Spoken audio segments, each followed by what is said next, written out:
আমরা যে বাস্তুর প্ল্যানটি করলাম সেটি হচ্ছে পূর্ণেন্দু মান্না, যার বাড়ি হচ্ছে ডেবরা, পূর্ব মেদিনীপুর। বাড়ির প্ল্যানটি অ্যাকচুয়ালি এই বাড়িটি তৈরি করা ছিল, তাতে কিছু অল্টারনেট করা হলো। এই বাড়িটির যেমন ধরুন এখানে দুটি বেডরুম, টয়লেট, কিচেন সবই ছিল। এগুলোকে কিছু কারেকশান করা হলো, কিছু কালার কারেকশান করা হলো।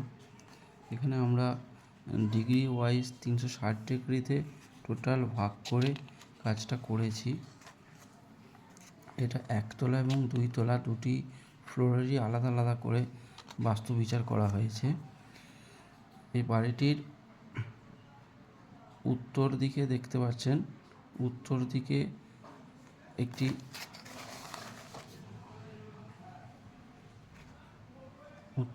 রুম আছে এবং দক্ষিণ দিক দিয়ে আগে এন্ট্রান্স ছিল, কিন্তু আমরা ওটাকে পূর্ব দিকে করে দিয়েছি।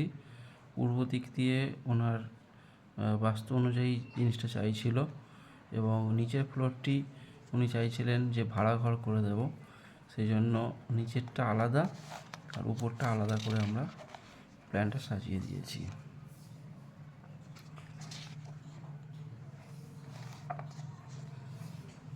টোটাল এটা দেখলে বুঝতে পারবেন, এটা উত্তর, দক্ষিণ, পূর্ব, পশ্চিম এই চারটি দিকের মধ্যেখানেও প্রত্যেকটা জোন ওয়াইজ আলাদা আলাদা করে ভাগ করে প্ল্যানটা করা হয়েছে। যেমন north east, east north east এইভাবে। এখানে দেখুন রান্নাঘরটি পূর্ব দিকে জায়গা পেয়েছে, আর বাথরুম আছে দক্ষিণ পশ্চিম দিকে ও কিছুটা উত্তর পশ্চিমও নিয়েছে।